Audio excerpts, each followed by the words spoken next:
Hi folks, Chief Meteorologist James Zahari here. Has been a day of warm, breezy conditions, but also a few showers and thunderstorms widely scattered across the area, with one or two of those storms actually producing not only a good rush of wind, but even some hail from nickel to penny size, even reaching quarter size hail like we saw around areas around Comanche and Fulton, and pretty close to what we saw over in Mount Carroll as well.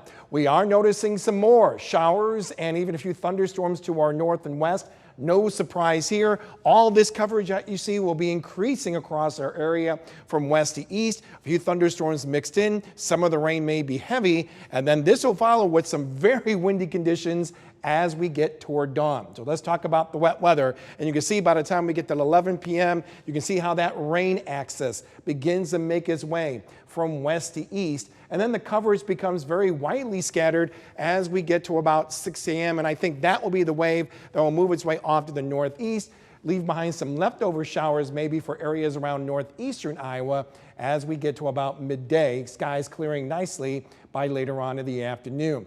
Rainfall amounts look still consistent as we get to tomorrow morning, with still the heaviest of the activity prime for areas from Iowa City all the way to Dubuque. Some indications maybe of over 2 inches of rain, and then lesser amounts but much needed rainfall the farther east as you go.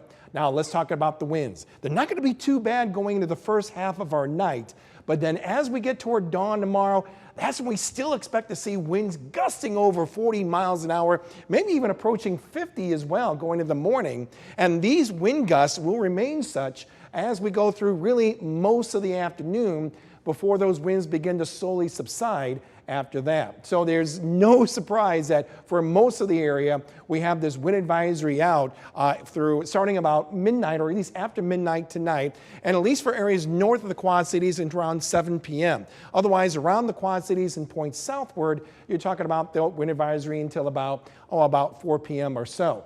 The big concern here, this wind is coming out of the southwest. So if you're traveling in rural areas, traveling west to east, especially in high-profile vehicles, gosh, make sure you got a good grip on that wheel, because that wind, especially for the first half of tomorrow, is going to be pretty intense. Here are the current temperatures across the board. Along and east of the river, not too bad. Already seeing upper 40s to our west. Here is how the temperatures will look by dawn tomorrow. And you're going to see numbers not too bad, around the 50s, okay, upper 50s.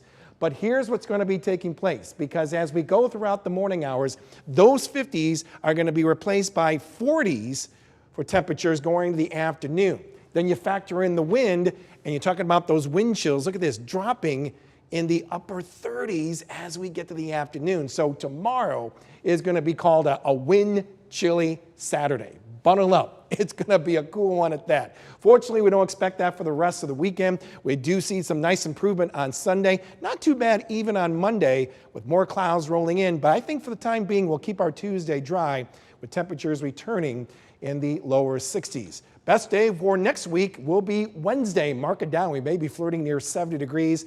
And then some shower activity developing on Thursday.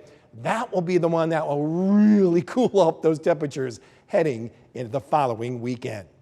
For more weather information, go to our website. That is WQAD.com.